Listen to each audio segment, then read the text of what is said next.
Hello, good evening to all of you. आज जो demand मेरे पास आई थी बच्चों की तरफ से, हमारे पुराने वीडियोस को जो बच्चे देख रहे हैं वो काफ़ी इंटरेक्ट कर रहे हैं इस चीज़ के बारे में कि उनको उस चीज़ के साथ क्या बेनिफिट हो रहा है या उसके अंदर उनके क्या डाउट्स हैं, क्या उनकी फीडबैक्स हैं। तो उनकी स्पेसिफिकली एक ये डिमांड थी कि हमको एक कंसंट्रेशन के लिए एक वीडियो जो है वो चाहिए। तो मैंने सोचा आज वो वीडियो जो है वो ज़रूर बनाना चाहिए। सारा दिन बहुत बिजी था, तो रात के 11 बजे हैं अभी, लेकिन मैंने सोचा कि सोने से पहले बच्चों के साथ किया हुआ वादा पूरा ज़रूर करना है। तो कंसंट्रेशन एक ऐसा इम्पॉर्टेंट टॉपिक है जिसका लिंक आपकी स्टडीज़, आपकी परफॉर्मेंस, आपकी एकेडमिक एक्सेलेंस के साथ बहुत स्ट्रांगली है, बहुत डीपली है। तो अगर इस चीज़ के ऊपर आपने विजय प्राप्त कर ली तो समझ लीजिए पढ़ाई आपके लिए बाएं हाथ का खेल बन जाएगा। ये इतनी महत्वपूर्ण चीज़ है। कंसंट्रेशन एक्सप्लेन करने से पहले मैं एक कहानी आपके साथ शेयर करनी चाहूँगा जो हम स्कूल के टाइम में पढ़ते थे। महाभारत का प्रसंग है, उसके अंदर उन्होंने बताया हुआ है कि जब कौरवों की और पांडवों की शिक्षा चल रही थी गुरु द्रोण के द्वारा, तो वो उनको धनुर्विद्या की शिक्षा देते थे, तीर कमान की, जिसको आर्चरी बोलते हैं आजकल। उसके लिए एक बार उनका टेस्ट रखा गया। तो उन्होंने एक खिलौने वाली चिड़िया जो थी वो एक वृक्ष के ऊपर टांग दी और उसकी आंख के अंदर तीर मारने को बोला। तो सभी लोग आए, कौरव भी आए, पांडव भी आए, युधिष्ठिर जी आए, भीम जी आए। उनको पूछा गया कि हाँ भाई तुमको क्या दिखाई दे रहा है।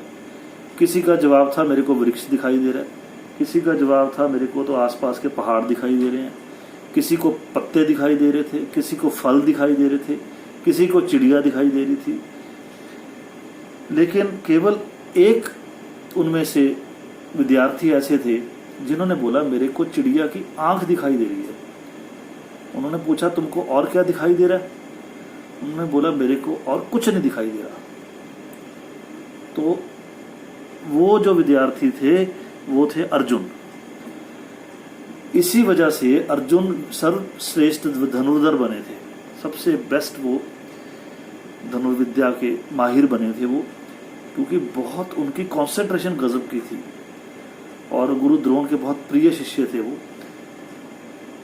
तो कहने का मतलब ये है कि चिड़िया की आंख का मतलब है आपका टारगेट। तो आपका टारगेट आपको बिल्कुल साफ दिखाई देना चाहिए कि इस टारगेट को हमने भेदना है। मैंने इंजीनियर बनना है, मैंने आईएएस बनना है, मैंने आईपीएस बनना है, मैंने डॉक्टर बनना है, मैंने टीचर बनना है। वो टारगेट आपका बहुत डिफाइंड होना चाहिए और आपको बहुत क्लियरली दिखना चाहिए कि वो चिड़िया की आंख है। एक मैं यूजुअली बच्चों को एग्जांपल देता हूँ कि अपने ना सामने अपना टारगेट लिख के रख लो। एक पुराने वीडियो में भी शायद मैंने कवर किया था टाइम मैनेजमेंट वाले में कि I want to become so and so, ठीक है।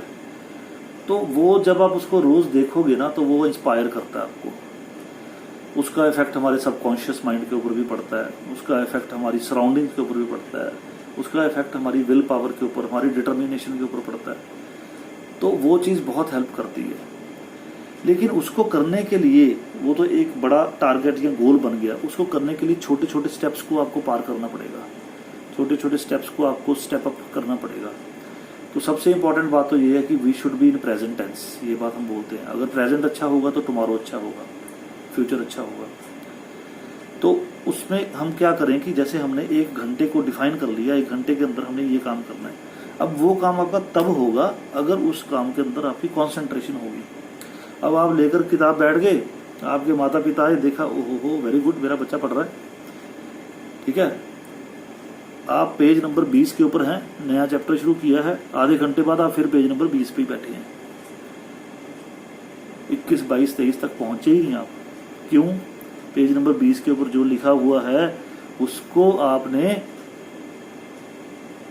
ध्यान तो दिया ही नहीं। आपका ध्यान तो है मार्केट की तरफ, आपका ध्यान है फेसबुक की तरफ, आपका ध्यान है किसी खाने पीने की वस्तु की तरफ, आपका ध्यान है खेलने की तरफ, तो सारी दुनिया भर के झमेले आपको तब याद आने शुरू हो जाएंगे। तो ये कंसंट्रेशन की लैकेज के कारण होता है कि हमारे अंदर कंसंट्रेशन नहीं है किसी भी चीज़ को पढ़ने की, किसी भी चीज़ को समझने की, तो हमारे अंदर उस चीज़ की डिस्ट्रैक्शंस जो हैं वो आएंगी माइंड के अंदर। वो डिस्ट्रैक्शंस आपको उस चीज़ को करने में विघ्न डालेंगी, बाधा डालेंगी। तो एक तो डिटर्मिनेशन होनी, गोल सेटिंग होनी बहुत ज़रूरी है, that is very very much important. और दूसरा पॉइंट जो है वो ये है कि आपकी जो फोकसिंग है वो उस चीज़ के ऊपर होनी बहुत ज़रूरी है। इसके लिए मैं वैसे एक अलग वीडियो भी बनाऊंगा, लेकिन इसमें थोड़ा सा बता देता हूँ आपको। Try to study by writing, उस चीज़ को लिख कर देखो 1 2 3 4 पॉइंट्स बना करके, ठीक है, और उस चीज़ को रिवाइज करो फिर मन में बार बार, तो धीरे धीरे उसके ऊपर आपकी ग्रिप आ जाएगी। लेकिन इसके लिए क्योंकि जो मन के अंदर नेगेटिविटी है या डिस्ट्रैक्शंस हैं, उन सारी चीज़ों के लिए आपको कुछ एक्सरसाइजेज करनी ज़रूरी हैं। तो यहाँ पर मैं आपको एक बहुत इंपॉर्टेंट एक्सरसाइज बताता हूँ जो कंसंट्रेशन को बढ़ाती है। वो एक्सरसाइज होती है कि उसको हम बोलते हैं त्राटक। त्राटक का मतलब है किसी भी एक वस्तु की तरफ एक टक देखना।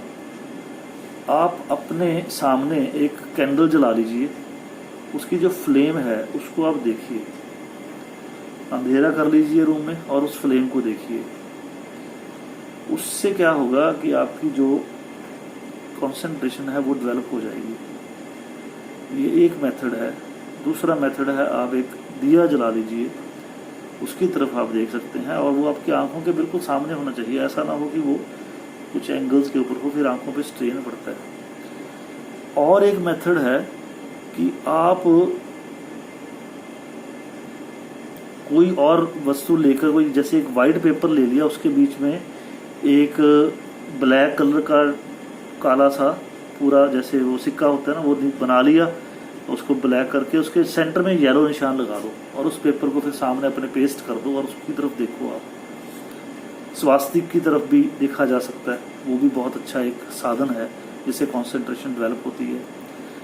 तो ये आप धीरे धीरे ना करते करते इसको, जैसे शुरू में आप 1 मिनट देखोगे आंखों को, फिर आंखों पे स्ट्रेन पड़ना शुरू हो जाएगा। जब स्ट्रेन पड़ेगा तो आपकी जो पलकें हैं ना उसको आप झपका लो, जब आपको लगे कि बहुत देर दर्द हो रहा है। उसके बाद धीरे धीरे वो 1 से 2 मिनट पे आएगा, 2 से 3 मिनट पे आएगा। तो ग्रेजुअली आप देखोगे कि 5 मिनट 10 मिनट तक आप पहुंच जाओगे और फिर आपकी आंखों में से आंखें खुली आंखों से ही पानी उतरना शुरू हो जाएगा, आंसू आने शुरू हो जाएंगे। फिर चाहे आप आंखों को बंद भी कर सकते हैं, उसको थोड़ा रेस्ट दे सकते हैं, इवन ऐसे उंगली की टिप की तरफ भी आप देख सकते हैं, वो भी एक अलग मेथड है। बट इसको आप रोज़ कीजिए, 5-10 मिनट सुबह कर लीजिए, 5-10 मिनट शाम को कर लीजिए। इससे आपकी आई साइट भी इम्प्रूव होगी, जो मोबाइल्स के कारण बहुत ज़्यादा ख़राब होती है, स्ट्रेन के कारण ख़राब होती है। और इसका सबसे बड़ा जो प्लस पॉइंट है वो ये है कि आपकी कंसंट्रेशन इम्प्रूव होगी। तो कंसंट्रेशन इम्प्रूव करने के लिए ये एक्सरसाइज आपके लिए बहुत यूज़फुल है, इसको आप करिए। करने के बाद मेरे को फीडबैक ज़रूर दीजिए कि इससे आपको क्या बेनिफिट हुआ और इसके साथ आपकी स्टडीज़ के ऊपर क्या इफेक्ट पड़ा। एक नया वीडियो लेकर आऊँगा मैं अगली बार, हाउ टू स्टडी। उसका लिंक काफ़ी कंसंट्रेशन के साथ होगा, लेकिन उसमें कुछ टिप्स मैं और एलेबोरेट करके बताऊँगा ताकि उनका आपको बेनिफिट हो सके। तो आज के लिए इतना सफिशिएंट है, लेकिन ये बातें बोलने वाली नहीं है, ये करने वाली हैं। ये मेरी रिक्वेस्ट है आप सभी से कि इनको आप करोगे तब आपको बेनिफिट होगा। अगर इनको आप सुनकर तालियां बजाकर या कमेंट्स लिखकर खुश हो जाओगे या मेरे को खुश करने की कोशिश करोगे तो इसका कोई बेनिफिट नहीं है, वो काम करना भी ना। वो सिर्फ हम लाइक सब्सक्राइब करने के लिए चैनल इसलिए बोलते हैं ताकि उस चीज़ का बेनिफिट दूसरे लोगों को भी हो। तो अपना ध्यान रखिए, अपने समय का सदुपयोग कीजिए, अपने स्वास्थ्य का, अपने मन का, अपनी पढ़ाई का ध्यान रखिए। और अगले वीडियो में बहुत जल्द मिलेंगे हम। Till then, good night, thank you so much, take good care of yourself, bye.